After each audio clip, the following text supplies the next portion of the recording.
back to this channel. This is Motherhood Journey with Empress, and if you are new on this channel and see my face for the first time, you're welcome. Yeah, please consider subscribing and turning on your notification bell so you get notified whenever I drop a new video on this channel. Yeah, today I'll be talking about the second episode of sex education, mainly when to tell them, how to tell them, and what to know about what they've known about sex education and what it entails. Stay tuned, don't go nowhere, and watch this video to the end. Moving to the second episode of this video, which is age 2 to 5 years, the early childhood. I quickly want to clear the air about this. You introducing sex education to your toddler, to your child, or your children is just helping them to know more about themselves and how to cope with themselves, understanding privacy, sex itself, and its related issue. Sex education doesn't mean you are overexposing them. So at age 2 to 5 years, children are so curious, and they get to ask you a lot of questions. So you explain what it is from their question and what they can actually understand at that age.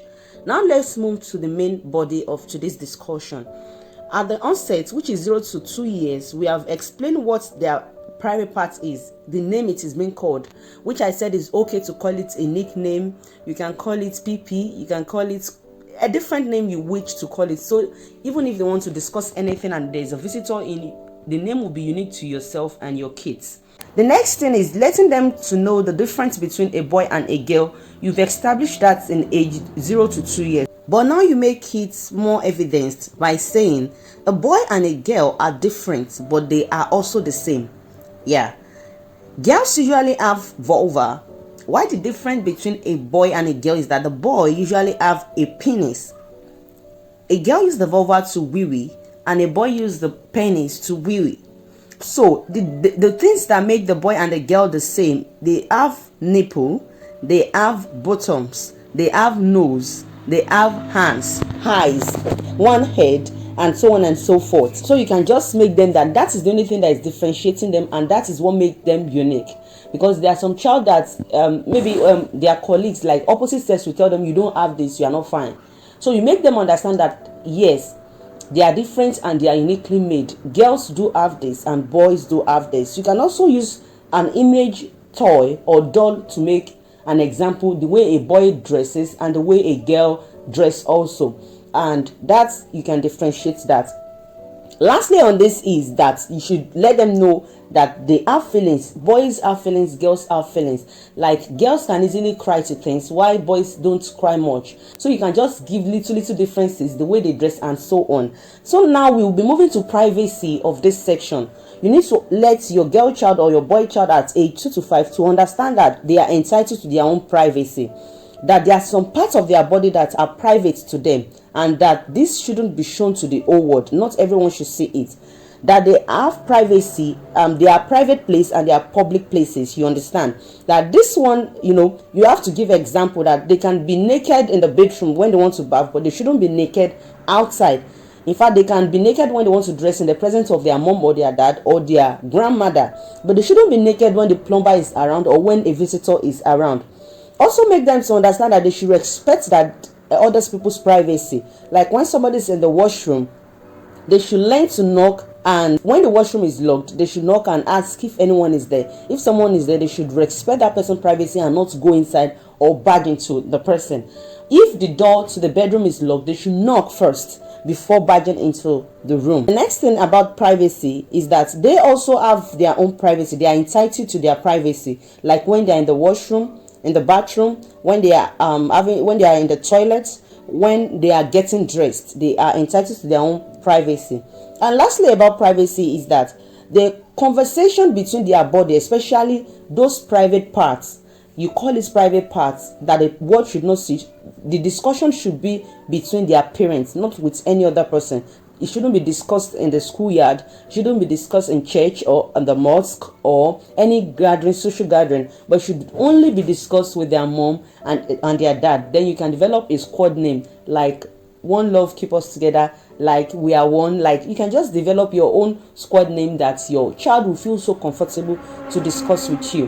Like I said in the first series, like when you are discussing about this, you shouldn't just sit them down and make it so serious as if they are doing a set of homework.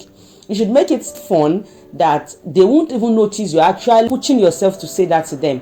But you should make it something that they should know. But it can be when they are watching TV, when you are going out, or when you are both alone together, or when you are doing some chores together.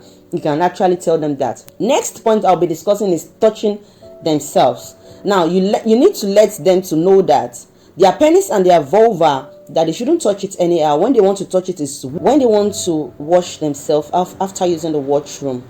Next thing is like they shouldn't play with their genitals. It's not a playing thing. It's a private part of them that they should keep private.